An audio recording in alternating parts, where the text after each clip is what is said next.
నమస్కారం గంటారావానికి స్వాగతం. ముందుగా ప్రధానాంశాలు. కేంద్ర బలగాల పహారాలోకి నాగార్జున సాగర్ డ్యాం. 2 రాష్ట్రాల సీఎస్లతో నేడు కేంద్ర జలశక్తి శాఖ భేటీ.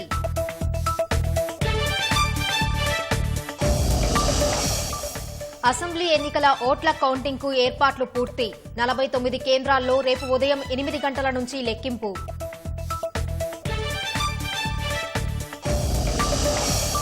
గెలుపు లెక్కల్లో మునిగి తేలుతున్న అభ్యర్థులు. పోలింగ్ కేంద్రాల ఇన్ఛార్జీలతో ఎడతెగని చర్చలు.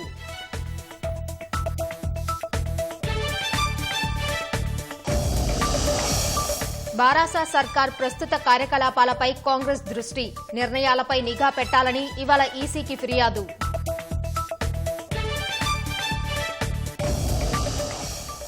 ఒడిశా పారాదీప్ నౌకాశ్రయంలో భారీగా డ్రగ్స్ పట్టివేత. 220 కోట్ల విలువైన కొకైన్ స్వాధీనం.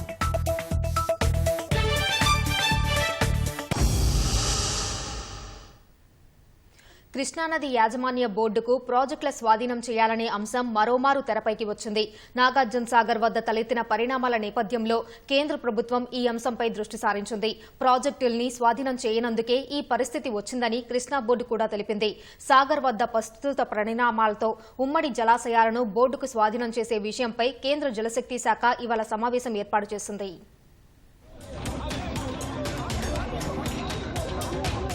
నాగార్జున సాగర్ వద్ద చోటు చేసుకున్న పరిణామాలు, తెలంగాణ ఆంధ్రప్రదేశ్ మధ్య కృష్ణా జలాల వివాదం అంశాన్ని మరోమారు తెరపైకి తీసుకొచ్చాయి.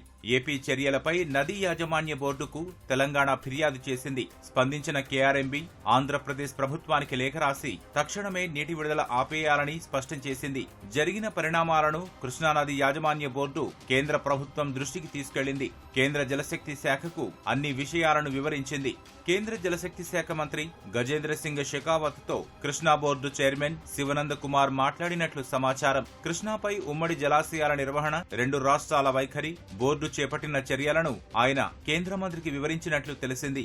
గెజిట్ నోటిఫికేషన్ లో పేర్కొన్నట్లుగా ఉమ్మడి జలాశయాలు, సంబంధిత కాంపోనెంట్లను 2 రాష్ట్రాలు బోర్డుకు స్వాధీనం చేస్తే సమస్యలు తలెత్తవని చెప్పినట్లు సమాచారం. జరిగిన పరిణామాలు, బోర్డు స్వాధీనానికి సంబంధించిన అంశాలను కేంద్ర జలశక్తి శాఖ కార్యదర్శికి లేఖలో నివేదించినట్లు తెలిసింది. ఉద్రిక్తత నేపథ్యంలో 2 రాష్ట్రాల సీఎస్లు, డీజీపీలతో దృశ్య మాధ్యమ సమీక్ష నిర్వహించిన కేంద్ర హోంశాఖ కార్యదర్శి అజయ్ భల్లా నవంబర్ 28 కంటే ముందు స్థితిని కొనసాగిస్తూ నాగార్జున సాగర్ డ్యాం ను కేంద్ర సాయుధ బలగాల పర్యవేక్షణలో ఉంచాలని నిర్ణయించారు. కేంద్ర నిర్ణయం నేపథ్యంలో సీఆర్పీఎఫ్ బలగాలు శుక్రవారం రాత్రికే నాగార్జున సాగర్ లోని విజయపురి సౌత్ కు చేరుకున్నాయి. డ్యాం ను ఆధీనంలోకి తీసుకుని భద్రతను పర్యవేక్షించనున్నారని సమాచారం. కేఆర్ఎంబీ ఆదేశాల మేరకు సీఆర్పీఎఫ్ బలగాలు పనిచేయనున్నాయి. కేంద్ర జలశక్తి శాఖ ఇవాళ కీలక సమావేశాన్ని ఏర్పాటు చేసింది. 2 రాష్ట్రాల ప్రభుత్వ ప్రధాన కార్యదర్శులతో హైబ్రిడ్ మోడ్ లో ఏర్పాటు చేసిన సమావేశంలో కేంద్ర జల సంఘం, కృష్ణా బోర్డు చైర్మన్లు ప్రత్యక్షంగా పాల్గొంటారు.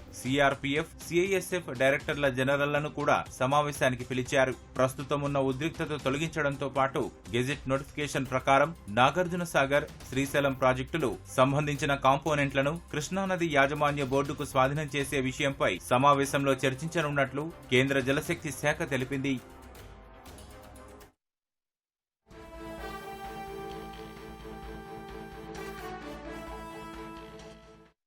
తాజా అంశాన్ని చూస్తున్నాం. నాగార్జున సాగర్ డ్యాం వద్దకు చేరుకున్న సీఆర్పీఎఫ్ బలగాలు తెల్లవారుజాము నుంచి ఒక్కో పాయింట్ ను స్వాధీనం చేసుకుంటున్నాయి. మరింత సమాచారం మా ప్రతినిధి ఈశ్వర్ ను అడిగి తెలుసుకుందాం. ఈశ్వర్, చెప్పండి, నాగార్జున సాగర్ డ్యాం వద్ద ప్రస్తుత పరిస్థితి ఏంటి? నాగార్జున సాగర్ డ్యామ్ కేంద్ర బలగాలు తమ అధీనంలో తీసుకున్నాయి. ఉదయం నుంచి కూడా ఒక్కో పాయింట్ ను స్వాధీనం చేసుకుంటూ వస్తున్నాయి. మధ్యాహ్నం కల్లా పూర్తిగా సాగర్ డ్యామ్ ను తమ అధీనంలో తీసుకుంటామని కేంద్ర బలగాలు అయితే చెప్తున్నాయి. కృష్ణా జలాల పంపిణీ విషయంలో 2 రాష్ట్రాల మధ్య నెలకొన్న వివాద పరిష్కారానికి అయితే ఈ రోజు జలశాఖ ఆధ్వర్యంలో 2 రాష్ట్రాలకు సంబంధించి కూడా సమావేశం కాబోతున్నాయి. ఈ సమావేశంతో పాటు నాగార్జున సాగర్, శ్రీశైలం డ్యాము రిజర్వాయర్ నిర్వహణ బాధ్యతలు, వాటి పరిధిలో ఉన్న ఇతర నిర్మాణాలన్నింటినీ కూడా ఈ సమావేశంలో చర్చిస్తాయి. ప్రధానంగా చూసుకున్నట్లయితే ఈ సమావేశం జరిగిన తర్వాత ఏపీ పోలీసులు ఇప్పటికే 13వ గేటు వరకు నాగార్జున డ్యాం పైకి రావడం, అక్కడ 13వ గేటు వద్ద కంచె వేయటం ఇదంతా జరిగి ఉంది. అయితే ఈ సమావేశం జరిగిన తర్వాత సమావేశంలో ఎటువంటి నిర్ణయం తీసుకున్నారో చూసి దాని తర్వాత 13వ గేటు వద్ద ఏపీ పోలీసులు వేసినటువంటి ఆ ముళ్ళ కంచెని అయితే తొలగించే అవకాశం ఉంది. గత నెల 28 తేదీకి ముందు ఎలా అయితే పరిస్థితులు ఉన్నాయో ఆ పరిస్థితుల్ని యథావిధిగా కొనసాగించే విధంగా చర్యలు తీసుకుంటామని అయితే కేంద్ర బలగాలు అయితే చెప్తున్నాయి. ఇప్పటి వరకు అయితే ఈ 5వ నంబర్ 7వ నంబర్ గేట్ల ద్వారా ఇప్పటికే 5,450 క్యూసెక్లు అయితే నీరు విడుదలవుతుంది. దీనిపైన ఇప్పటికే నిన్న ఏపీ టీఎస్పీ పోలీసులు నీటిపారుదల శాఖ అధికారులు కూడా ఫిర్యాదు చేశారు. ఎటువంటి అనుమతి లేకుండా ఏపీ పోలీసులు చొచ్చుకుని డ్యాం పైకి రావడం, 13వ గేటు వద్ద కంచెలు వేయటం, అలాగే అక్కడ ఉన్న సీసీ కెమెరాలు ధ్వంసం చేయటం, వీటన్నిటి మీద కూడా విజయపూర్ టౌన్ పోలీస్ స్టేషన్ లో ఫిర్యాదు చేయటం, ఈ ఫిర్యాదు మేరకు కేసులు అయితే నమోదు చేస్తున్నాయి. ఈ నేపథ్యంలోనే నిన్న కృష్ణా రివర్ బోర్డు కూడా జోక్యం చేసుకుని వెంటనే స్పందించి ఒక లేఖ కూడా రాసింది. ఉన్న పలంగా మీరు నీటిని విడుదల ఆపివేయాలని చెప్పి ఏపీ శాఖ కూడా ఒక లేఖ రాసింది. అయితే ఇప్పటి వరకు కూడా ఏపీ నీటిపారుదల శాఖ అధికారులు కానీ ఏపీ ప్రభుత్వం కానీ ఎటువంటి స్పందన లేదు. ప్రస్తుతం అయితే ఈ నీటి విడుదల అయితే కొనసాగుతూనే ఉంది. అయితే ఇప్పుడు ఈ రోజు కాసేపులో జరగబోయే ఇరు రాష్ట్రాలకు సంబంధించి ఈ సమావేశంలో కేంద్ర జలశాఖ వాళ్ళు ఏం చెప్తారు, ఈ సమావేశంలో ఎటువంటి నిర్ణయం తీసుకుంటారు, దాని తర్వాత మనకి ఒక క్లారిటీ అయితే వచ్చే అవకాశం ఉంది. ప్రస్తుతం అయితే 5,450 క్యూసెక్ల నీరు అయితే విడుదలవుతూనే ఉంది. ఇది ఇప్పుడు వరకు ఉన్నటువంటి నాగార్జునసాగర్ డ్యామ్ ఉన్నటువంటి తాజా పరిస్థితి. ధన్యవాదాలు ఈశ్వర్. నాగార్జున సాగర్ పై ఏపీ ప్రభుత్వ వైఖరి వివాదంగా మారుతోంది. డ్యాం పైన ఆంధ్రప్రదేశ్ వైపు సుమారు 1,200 మంది, తెలంగాణ సరిహద్దు వైపు 1000 మంది పోలీసులు పహారా కాస్తున్నారు. సరిహద్దు ప్రాంతాల్లోనూ ఇరు రాష్ట్రాల బలగాలను మోహరించాయి. ఏపీ వైపు గుంటూరు రేంజ్ ఐజీ పౌల్ రాజు, పల్నాడు ఎస్పీ రవిశంకర్ రెడ్డిల పర్యవేక్షణలో నిఘా కొనసాగుతోంది. స్థానిక ప్రజలు ఏం జరుగుతుందో అన్న ఆందోళనకు గురవుతున్నారు. నీటి విడుదల విషయంలో కేఆర్ఎంబీ సరిగా స్పందించలేదంటూ ఏపీ అధికారులు కుడికాలువ ద్వారా నీటి విడుదల చేశారు. తెలంగాణ నీటిపారుదల శాఖ అధికారులు కుడికాలువకు నీటిని ఆపాలని ఏపీని కోరినా వారు పట్టించుకోలేదు. తెలంగాణ ఫిర్యాదుతో ఈ విషయంపై దృష్టి సారించిన కేంద్రం నీటి విడుదల ఆపాలని ఆదేశించింది. వివాదం ముదిరిన నేపథ్యంలో రాత్రి సీఆర్పీఎఫ్ బలగాలు సాగర్కు చేరుకున్నాయి. యథాతథ స్థితిని కొనసాగించాలన్న కేంద్ర హోంశాఖ ఆదేశాలతో ప్రాజెక్టును ఆధీనంలోకి తీసుకున్నాయి. కృష్ణా రివర్ మేనేజ్మెంట్ బోర్డు ఆదేశాలకు అనుగుణంగా బలగాలు పనిచేయనున్నాయి.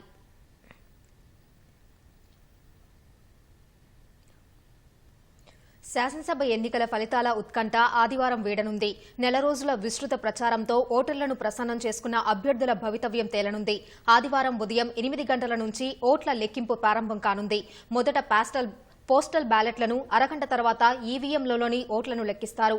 అన్ని నియోజకవర్గాల్లో 14 చొప్పున టేబుళ్లు ఏర్పాటు చేయనుండగా 500కు పైగా పోలింగ్ కేంద్రాలున్న 6 నియోజకవర్గాల్లో రెట్టింపు సంఖ్యలో ఏర్పాట్లు చేస్తున్నారు.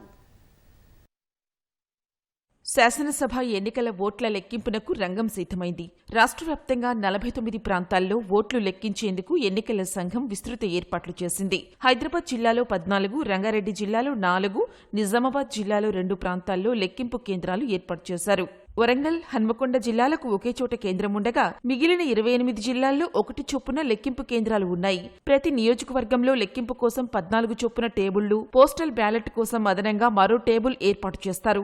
మొత్తం ఈవీఎంల లెక్కింపు కోసం 1766 టేబుళ్లు, పోస్టల్ బ్యాలెట్ల కోసం 131 టేబుళ్లు ఉంటాయి. తొలుత ఉదయం 8 గంటలకు పోస్టల్ బ్యాలెట్లతో ఓట్ల లెక్కింపు ప్రారంభిస్తారు.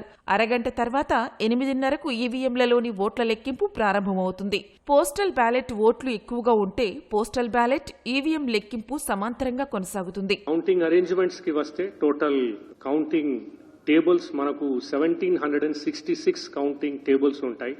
6 టేబుల్స్ తర్వాత పోస్టల్ బ్యాలెట్ టేబుల్స్ 131 ఉంటాయి. పోస్టల్ బ్యాలెట్ కొంత లాస్ట్ టైం కంటే చాలా ఎక్కువ నంబర్స్ వచ్చాయి. అందుకనే we may need additional staff and table for these places.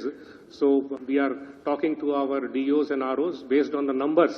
Ekadaina extra avsaram unte we will request the ECI for the approval. If they approve, then we will put more. 6 constituencies lo more than 500 polling stations unnai.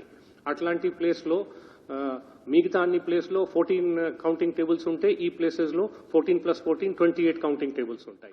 Hyderabad, Rachakonda, Cyberabad కమిషనరేట్లు సహా రాష్ట్రంలోని counting కేంద్రాల వద్ద 144 section అమలులో ఉంటుందని పోలీసులు తెలిపారు. కేంద్రాల సమీపంలో ఎలాంటి ఊరేగింపులు చేయవద్దని సూచించారు. శాంతి భద్రతలకు విఘాతం కలిగించేలా వ్యవహరిస్తే కఠిన చర్యలు తప్పవని హెచ్చరించారు. కీసరలోని హోలీ మేరీ కళాశాలలోని కౌంటింగ్ కేంద్రాన్ని మేడ్చల్ కలెక్టర్ గౌతమ్తో కలిసి రాచకొండ సిపి చౌహాన్ పరిశీలించారు. లెక్కింపు సమయంలో ఎలాంటి ఘటనలు జరగకుండా తగిన జాగ్రత్తలు తీసుకోవాలని సిబ్బందికి సూచించారు. సంగారెడ్డి, పటాన్చెరు, ఆందోళ్, నారాయణఖేడ్, జహీరాబాద్ నియోజకవర్గాల ఓట్ల లెక్కింపు నిర్వహించే గీతం విశ్వవిద్యాలయం వద్ద 3 అంచెల భద్రత నిర్వహించారు. నిజామాబాద్ ప్రభుత్వ పాలిటెక్నిక్ కళాశాలలో జిల్లా ఎన్నికల అధికారి collector Rajiv Gandhi Hanumanthu, police commissioner Kalmeshwar ఈవీఎంల భద్రతా ఏర్పాట్లను క్షేత్రస్థాయిలో పర్యవేక్షించారు. అన్ని సదుపాయాలు కల్పించాలని సంబంధిత అధికారులను కలెక్టర్ ఆదేశించారు. జనగామ జిల్లా పాలకుర్తి, జనగామ, స్టేషన్ ఘన్పూర్ నియోజకవర్గాల ఓట్ల లెక్కింపు పెంబర్తి విద్యాభారతి ఇంజనీరింగ్ కళాశాలలో చేపట్టనున్నారు. మహబూబాబాద్ జిల్లా డోర్నకల్, మహబూబాబాద్ కు సంబంధించి ఓట్ల లెక్కింపు సాంఘిక సంక్షేమ పాఠశాలలో జరపనున్నారు. భూపాలపల్లికి సంబంధించి అంబేద్కర్ స్టేడియంలో, ములుగు ఓట్ల లెక్కింపు అక్కడి కలెక్టరేట్ మినీ కౌంటింగ్ హాల్లో చేపట్టనున్నారు. హనుమకొండ జిల్లాలో పరకాల, వరంగల్ పశ్చిమ, నర్సంపేట, వరంగల్ తూర్పు, వర్ధన్నపేట నియోజకవర్గాలకు సంబంధించి ఓట్ల లెక్కింపును ఎనుమాముల మార్కెట్ గోదాముల్లో చేపట్టనున్నారు. ఓట్ల లెక్కింపునకు అన్ని ఏర్పాట్లు పూర్తి చేశామని జిల్లా కలెక్టర్ ప్రావీణ్య తెలిపారు. Narsampet, Wardhannapet and east constituency 3 కూడా ఇక్కడ గోడౌన్ నెంబర్ 17లో చేయడం జరుగుతుంది. సో కౌంటింగ్కి కావాల్సిన అరేంజ్మెంట్స్ లోపల నెంబర్ ఆఫ్ టేబుల్స్ అవ్వచ్చు, మనకి కావాల్సిన mesh barricading and required security arrangements 3 tier barricading కూడా కావాల్సి వస్తుంది కాబట్టి అవన్నీ కూడా ఇప్పుడు కంప్లీట్ చేసుకుంటున్నాము. అప్రాక్సిమేట్లీ ఒక 200 వరకు స్టాఫ్ మనం డిప్లాయ్ చేసుకుంటాము. అంటే వేరియస్ కేటగిరీస్లో కౌంటింగ్ సూపర్వైజర్స్, కౌంటింగ్ అసిస్టెంట్స్ ఉంటారు. అట్లే ప్రతి టేబుల్కి ఒక మైక్రో అబ్జర్వర్ కూడా ఉంటారు. అండ్ వాళ్ళతో పాటు మనకి టేబుల్ ఇన్ఛార్జెస్ టాబ్యులేషన్ కోసం ఉంటారు, అసిస్టెంట్స్, వీళ్ళందరూ కూడా యూటిలైజ్ చేస్తూ ఉంటాం. 6 o'clockకి స్ట్రాంగ్ రూమ్స్ ఓపెన్ చేస్తాము. 8 o'clockకి we will start commencing with the postal ballot first. దాని తర్వాత మిగతావి కూడా సైమిల్టేనియస్గా స్టార్ట్ చేస్తాం. లెక్కింపు కేంద్రంలో ప్రతి టేబుల్పై మైక్రో అబ్జర్వర్, కౌంటింగ్ సూపర్వైజర్, 2 అసిస్టెంట్లు ఉంటారు. తక్కువ మంది అభ్యర్థులు ఉన్న నియోజకవర్గాల్లో ఉదయం 10:30కే తొలి ఆధిక్యం తెలిసే అవకాశం ఉందని అంచనా వేస్తున్నారు. అసెంబ్లీ ఎన్నికల్లో ఈసారి ఓటింగ్ కాస్త మందగించింది. గత ఎన్నికలతో పోలిస్తే పోలింగ్ 2.03% తక్కువగా నమోదైంది. 2018 శాసనసభ ఎన్నికల్లో 73.37% మంది ఓటేయగా ఈసారి అది 71.34% వద్ద ఆగిపోయింది. పోస్టల్ బ్యాలెట్లను ఇంకా కలపాల్సి ఉంది. మొత్తం 3,26,02,793 మంది ఓటర్లలో 2,32,59,256 మంది తమ ఓటు హక్కు వినియోగించుకున్నారు. గురువారం రాత్రి 9 గంటల వరకు పోలింగ్ కొనసాగడంతో తుది గణాంకాల అంచనాకు సమయం పట్టిందని ఎన్నికల సంఘం ప్రకటించింది. 2018 ఎన్నికలతో పోలిస్తే ఈసారి 106 నియోజకవర్గాల్లో పోలింగ్ శాతం తగ్గింది. 33 జిల్లాల్లో ఒక్క హైదరాబాద్ జిల్లాలోనే అత్యల్పంగా 47.88% ఓటింగ్ జరిగింది. భాగ్యనగరంలో గత ఎన్నికలతో పోలిస్తే 1.01% పోలింగ్ తగ్గింది. ఈసారి అత్యధికంగా యాదాద్రి భువనగిరి జిల్లాలో 90.36% నమోదైంది. రాష్ట్రం మొత్తం మీద మునుగోడు నియోజకవర్గంలో అత్యధికంగా 91.89% పోలింగ్ నమోదైంది. గత ఎన్నికల్లో కూడా ఏ నియోజకవర్గంలోనూ ఇంత శాతం నమోదు కాలేదు. కంటోన్మెంట్, ఎల్బీనగర్, శేర్లింగంపల్లి, కార్వాన్, జూబ్లీహిల్స్, చాంద్రాయనగుట్ట, బహదూర్పుర, నాంపల్లి, చార్మినార్, మలక్పేట, యాకుత్పుర నియోజకవర్గాల్లో 50% కంటే తక్కువ పోలింగ్ నమోదైంది. ఎగ్జిట్ పోల్స్ అంచనాలు సానుకూలంగా ఉండటంతో తదుపరి కార్యాచరణకు కాంగ్రెస్ శ్రీకారం చుట్టింది. బారాసా సర్కార్ ప్రభుత్వ కార్యకలాపాలపై దృష్టి సారించింది.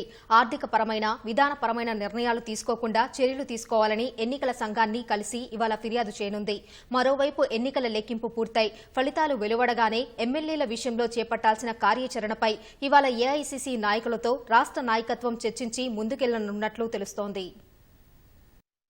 శాసనసభ ఎన్నికల ఎగ్జిట్ పోల్స్ అంచనాలు ఎక్కువగా కాంగ్రెస్ కి అనుకూలంగా ఉన్నాయి. ప్రముఖ ప్రాంతీయ, జాతీయ ఎగ్జిట్ పోల్స్ సంస్థలు తమ అంచనాల్లో దాదాపు 80% హస్తానిదే అధికారమని తేల్చాయి. ఈ తరుణంలో ప్రస్తుత ప్రభుత్వ కార్యకలాపాలపై కాంగ్రెస్ దృష్టి సారించింది. ప్రభుత్వ ఖజానాలో అందుబాటులో ఉన్న నిధులతో కాంట్రాక్టర్ల బిల్లులు చెల్లించేందుకు ప్రయత్నాలు జరుగుతున్నాయని, అదేవిధంగా అసైన్డ్ భూములను ధరణిలో బినామీల పేర్ల మీదకు మార్చేందుకు కుట్ర జరుగుతున్నట్లు కాంగ్రెస్ ఆరోపిస్తోంది.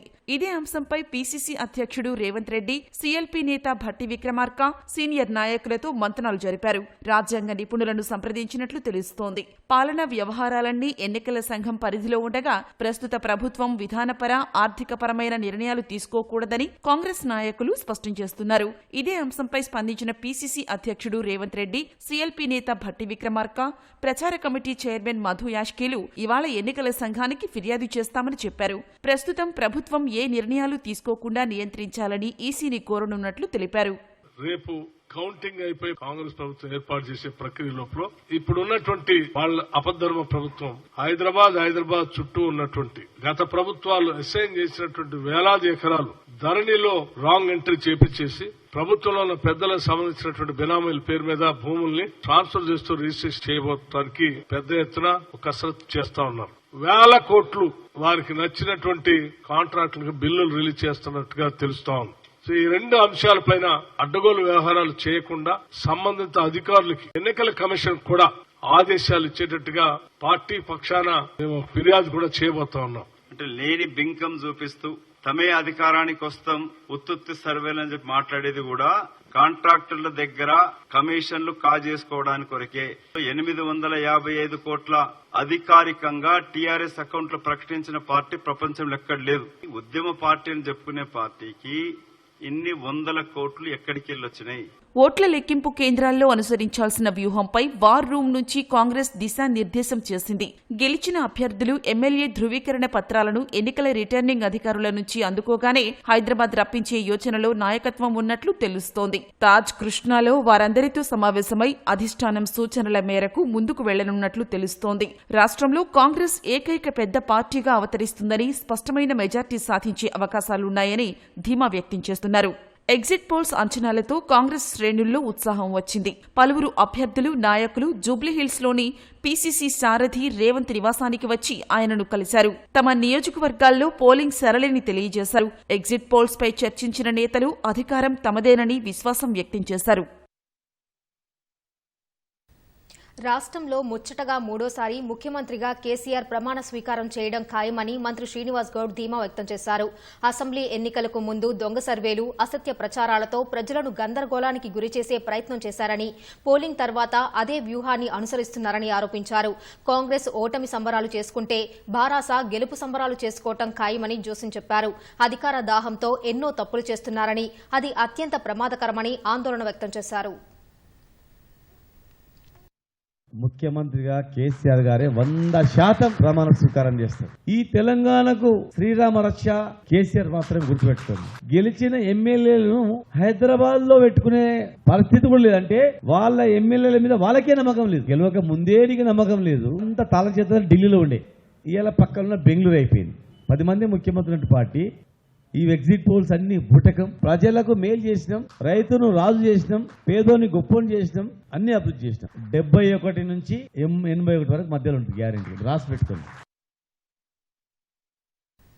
కుమురం భీం ఆసిఫాబాద్ జిల్లా కేంద్రంలోని బెస్తవాడ జంట హత్యలతో ఉలిక్కిపడింది. వరుసకు బంధువులైన శ్రావణ్, శ్రీను మధ్య చెలరేగిన ఘర్షణ హత్యలకు దారితీసింది. స్థానిక బెస్తవాడలో నివాసముంటున్న శ్రావణ్ అనే వ్యక్తిని శ్రీను అనే వ్యక్తి గొడ్డలితో దాడి చేయడంతో అతను అక్కడికక్కడే మృతి చెందాడు. ఈ విషయం తెలుసుకున్న శ్రావణ్ కుమారుడు అనిల్ తన తండ్రిని చంపిన శ్రీనుని వెంబడించి హత్య చేశాడు. ఘటనపై విచారణ చేపట్టిన పోలీసులు హత్యలకు దారితీసిన పరిస్థితులపై దర్యాప్తు చేస్తున్నారు. ప్రశాంతంగా ఉండే అడవుల జిల్లాలో ఇలా నడి రోడ్డు మీదే హత్యలు జరగడం పోలీసులకు సవాలుగా మారింది. అసెంబ్లీ ఎన్నికల ఓట్ల లెక్కింపును కేంద్ర ఎన్నికల సంఘం సోమవారానికి వాయిదా వేసింది. ఈ నెల 3కు బదులు 4న ఓట్లు లెక్కింపు జరపనున్నట్లు వెల్లడించింది. వివిధ వర్గాల నుంచి వచ్చిన అభ్యర్థనల మేరకు ఈ నిర్ణయం తీసుకున్నట్లు తెలిపింది. ఆదివారం కాకుండా ఇంకేదైనా రోజు ఓట్ల లెక్కింపు జరపాలని అక్కడి ప్రజల నుంచి పెద్ద ఎత్తున వినతులు వచ్చినట్లు పేర్కొంది. వాటిని పరిగణలోకి తీసుకుని ఈ నెల 4న కౌంటింగ్ జరపనున్నట్లు వివరించింది. మిగతా 4 రాష్ట్రాలకు సంబంధించిన ఓట్ల లెక్కింపు ప్రక్రియ యథావిధిగా జరుగుతుందని ఎన్నికల సంఘం స్పష్టం చేసింది. 40 స్థానాలున్న మిజోరంలో అక్టోబర్ 9న ఒకే విడతలో పోలింగ్ జరిగింది. ఒడిశాలోని పారాదీప్ నౌకాశ్రయంలో భారీ ఎత్తున మాదక ద్రవ్యాలు పట్టుబడ్డాయి. నౌకాశ్రయంలో లంగరు వేసిన ఓ కార్గో షిప్లో 220 కోట్ల విలువ చేసే కొకైన్ను కస్టమ్స్ అధికారులు స్వాధీనం చేసుకున్నారు. పనామాలో రిజిస్టర్ అయిన ఓ సరుకు రవాణా నౌక ఈజిప్ట్ నుంచి ఇండోనేషియా మీదుగా పారాదీప్ పోర్టుకు చేరుకుందని అధికారులు తెలిపారు. పారాదీప్ నుంచి స్టీల్ ప్లేట్లతో నౌక డెన్మార్క్ బయలుదేరాల్సి ఉండగా ఓడలోని క్రేన్లో అనుమానాస్పదంగా ఉన్న 22 ప్యాకెట్లను ఆపరేటర్ గుర్తించి తమకు సమాచారం ఇచ్చినట్లు పేర్కొన్నారు. పరీక్షల తర్వాత అది కొకైన్ గా నిర్ధారణ అయిందని చెప్పారు. స్వాధీనం చేసుకున్న మాదక ద్రవ్యాల విలువ మార్కెట్లో 200 కోట్ల నుంచి 220 కోట్ల మధ్య ఉంటుందని ఒడిశా కస్టమ్స్ కమిషనర్ తెలిపారు. నౌకలోని వియత్నాంకు చెందిన సిబ్బందిని అదుపులోకి తీసుకున్నట్లు చెప్పారు. తమిళనాడులోని మదురైలో ఎన్ఫోర్స్మెంట్ డైరెక్టరేట్ అధికారి ఓ ప్రభుత్వ వైద్యుడి వద్ద 20 లక్షలు లంచం తీసుకుంటుండగా డైరెక్టరేట్ ఆఫ్ విజిలెన్స్ అవినీతి నిరోధక శాఖకు చెందిన అధికారులు పట్టుకున్నారు. నిందితుడిని అంకిత్ తివారీగా గుర్తించినట్లు తమిళనాడు అవినీతి నిరోధక శాఖ తెలిపింది. అంకిత్ తివారీ మదురైలోని ఈడీ ప్రాంతీయ కార్యాలయంలో పనిచేస్తున్నట్లు వెల్లడించింది.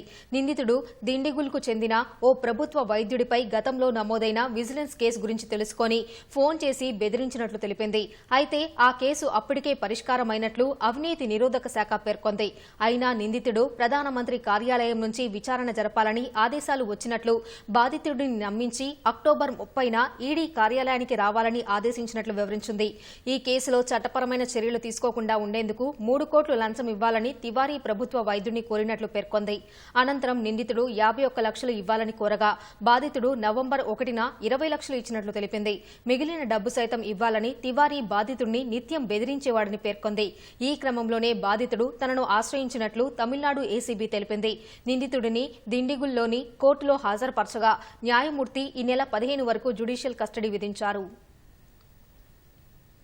వస్తు సేవల పన్ను జీఎస్టీ నవంబర్ నెల వసూళ్లు 1.67 లక్షల కోట్లు నమోదైనట్లు కేంద్రం తెలిపింది. జీఎస్టీ అమల్లోకి వచ్చిన తర్వాత ఈ ఏడాది ఏప్రిల్లో నమోదైన 1.87 లక్షల కోట్లు అత్యధికం కాగా ఈ ఏడాది ఇప్పటి వరకు 6 సార్లు జీఎస్టీ వసూళ్లు 1,60,000 కోట్ల మార్కును దాటాయి. నవంబర్ వసూళ్లలో కేంద్ర జీఎస్టీ 30,420 కోట్లు, రాష్ట్రాల జీఎస్టీ రూపంలో 38,226 కోట్లు సమకూరినట్లు ఆర్థిక శాఖ తెలిపింది. సమీకృత జీఎస్టీ రూపంలో 87,009 కోట్లు రాగా 12,274 కోట్లు సెస్సుల రూపంలో వచ్చినట్లు వెల్లడించింది. ఐజీఎస్టీ సెటిల్మెంట్ తర్వాత నవంబర్ నెలకు కేంద్రానికి 68,297 కోట్లు, రాష్ట్రాలకు 69,783 కోట్ల ఆదాయం సమకూరినట్లు పేర్కొంది. కర్బన ఉద్గారాలు, వాతావరణ మార్పులపై ప్రస్తుతం మానవాళి దృష్టి కేంద్రీకరిస్తున్న వేళ పర్యావరణ పరిరక్షణ దిశగా అడుగులు వడివడిగా పడుతున్నాయి. ప్రపంచ దేశాలు విద్యుత్ వాహనాల వినియోగాన్ని ప్రోత్సహిస్తున్న క్రమంలో విమానయాన రంగంలో ఎన్నో మార్పులకు శ్రీకారం చుడుతున్నారు. 100% హరిత ఇంధన సాయంతో భారీ ప్రయాణికుల విమానం బ్రిటన్ నుంచి అమెరికాకు ప్రయాణించింది. దీంతో సుస్థిర విమాన ఇంధనం SAF తయారీపై విమానయాన సంస్థలు దృష్టి సారిస్తున్నాయి. పూర్తి హరిత ఇంధనంతో లండన్ నుంచి న్యూయార్క్ ప్రయాణికుల విమానాన్ని వర్జిన్ అట్లాంటిక్ అనే విమానయాన సంస్థ నడిపిన నేపథ్యంలో సుస్థిర విమాన ఇంధనం SAF పై అంతర్జాతీయంగా చర్చ మొదలైంది. హరిత గృహ ప్రభావానికి గల ముఖ్య కారణాల్లో విమాన ఇంధనాన్ని మండించడమూ ఒకటి. శిలాజ ఇంధనం వల్ల భారీగా కర్బన ఉద్గారాలు వెలువడుతూ నెట్ జీరో లక్ష్యానికి తూట్లు పొడుస్తున్నాయి. ఈ నేపథ్యంలో SAF వినియోగాన్ని ప్రోత్సహించడంపై విమానయాన సంస్థలు దృష్టి పెట్టాయి. SAF తో ఆ రంగంలో 70% గ్రీన్ హౌస్ ఉద్గారాలు తగ్గుముఖం పడతాయని యుఎస్ ఎనర్జీ డిపార్ట్మెంట్ తెలిపింది.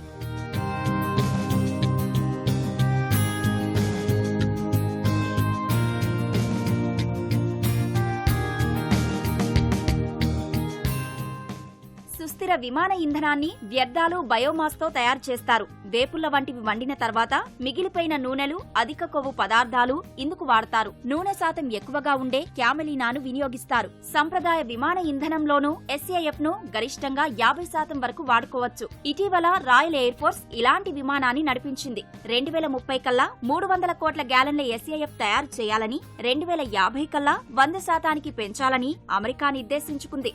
UK కూడా 2030 నాటికి 10% SAF వినియోగాన్ని అందుబాటులోకి తేవాలని భావిస్తోంది.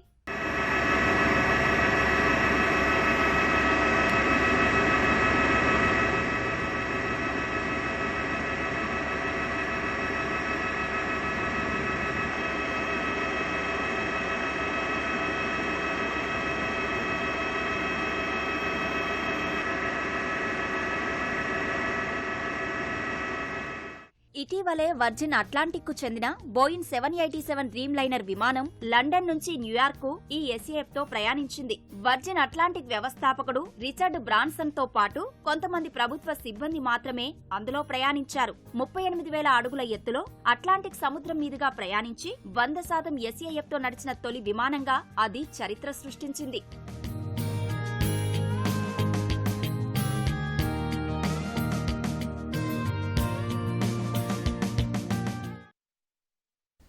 స్పెయిన్ రాజధాని మాడ్రిడ్లోని ఓ రహదారిపై హెలికాప్టర్ కుప్పకూలింది. ఈ ఘటనలో హెలికాప్టర్ పైలట్తో సహా మరో వ్యక్తికి స్వల్ప గాయాలయ్యాయి. హెలికాప్టర్ క్రాష్ కావడానికి గల కారణాలపై విమానయాన శాఖ అధికారులు దర్యాప్తు చేస్తున్నారు. హెలికాప్టర్ తక్కువ ఎత్తు నుంచి మెల్లగా కుప్పకూలడంతో ప్రమాద తీవ్రత తక్కువగా ఉన్నట్లు తెలిసింది.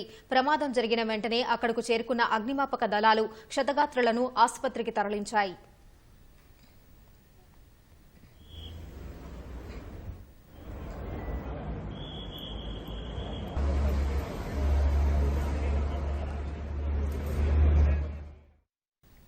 రాష్ట్రంలో ప్రభుత్వాలు మారినా హైదరాబాద్ అభివృద్ధికి ఎలాంటి ఆటంకం ఉండదని SBI Hyderabad circle CGM Rajesh Kumar తెలిపారు. మాదాపూర్ హైటెక్స్ ఎగ్జిబిషన్ సెంటర్లో ఏర్పాటు చేసిన SBI home loans mega Mela కార్యక్రమాన్ని ఆయన ప్రారంభించారు. రియల్ ఎస్టేట్ రంగంలో నగరం దూసుకుపోతుందన్న ఆయన 3 రోజుల పాటు ఈ మెగా మేళా జరుగుతుందని పేర్కొన్నారు. ప్రముఖ స్థిరాస్తి వ్యాపారులు తమ ప్రాజెక్టు వివరాలను ప్రదర్శనకు ఉంచారు. Relationship to continue, and we are there, SBI and the builder fraternity. I think